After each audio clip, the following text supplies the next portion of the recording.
कितने नाटक करते हैं शिवराज जी।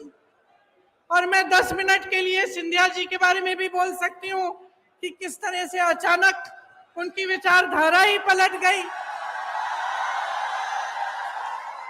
लेकिन आज मैं यहाँ आपका ध्यान भटकाने के लिए नहीं आई हूँ, मैं आपके मुद्दों पर बात करने आई हूँ। और आज जो सबसे बड़ा मुद्दा है आपका, मैं जानती हूँ क्या है, महंगाई का मुद्दा है। सबसे बड़ा मुद्दा आज महंगाई है। और मैं सिर्फ सब्जी, फल, आटा, गेहूं, इस सब की मैं महंगाई नहीं कह रही हूं। ये तो है ही, जब टमाटर 150 रुपए में आप खरीद नहीं सकते तो ये तो है ही। लेकिन इस महंगाई से किस तरह आपकी कमर तोड़ी जा रही है उसकी बात कर रही हूं। मैं वो बात कर रही हूं कि जब घर में इतनी बारिश हो रही है, आजकल छत से कुछ पानी गिर रहा है, आपको मरम्मत करवानी है, वो मरम्मत महंगी हो गई है। आपको किसी के घर जाना है, कुछ ले जाना है उनके लिए, वो खरीदना मुश्किल हो गया है। आपके बच्चों की फीस भरना मुश्किल हो गया है। इतनी बारिश में जो बच्चे स्कूल पाठशाला तक जा रहे हैं, उनके लिए छाता खरीदना मुश्किल हो गया है। आपके पूरे जीवन पर एक बहुत बड़ा बोझ बन गई है ये महंगाई। तो ये सिर्फ टमाटर के भाव की बात नहीं है, ये बात आपके जीवन की है कि किस तरह आप गुजारा कर पा रहे हैं, मैं समझ नहीं पा रही हूं। मेरी बहनें यहां बैठी हैं, सबसे बड़ा बोझ इन पर है। समाज का बोझ, महंगाई का बोझ मेरी बहनें उठाती हैं सबसे ज्यादा। आज रसोई के लिए सामान खरीदना है, तेल खरीदनी है, वो भी नहीं मिलती। गैस का सिलेंडर मिलता तो था, उसमें गैस भरना ही मुश्किल हो गया है। आज आपको खरीदने जाना है तो 1000 रुपए से कम नहीं मिल रहा।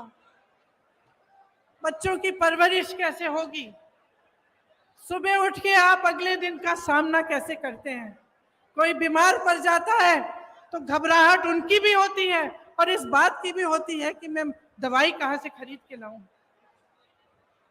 घर पे बीमार पड़ा है, लेकिन दुकान जाकर इतनी महंगाई है कि दवाई ही नहीं मिलेगी, मैं क्या करूं? आज ये है आपकी परिस्थितियां।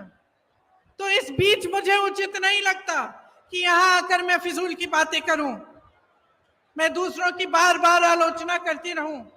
मुझे ये उचित लगता है कि हर चुनाव में, हर प्रदेश में, हर गांव में, हर मोहल्ले में जब कोई नेता जाता है तो उसे जनता के मुद्दों पर बात करना पड़ेगा।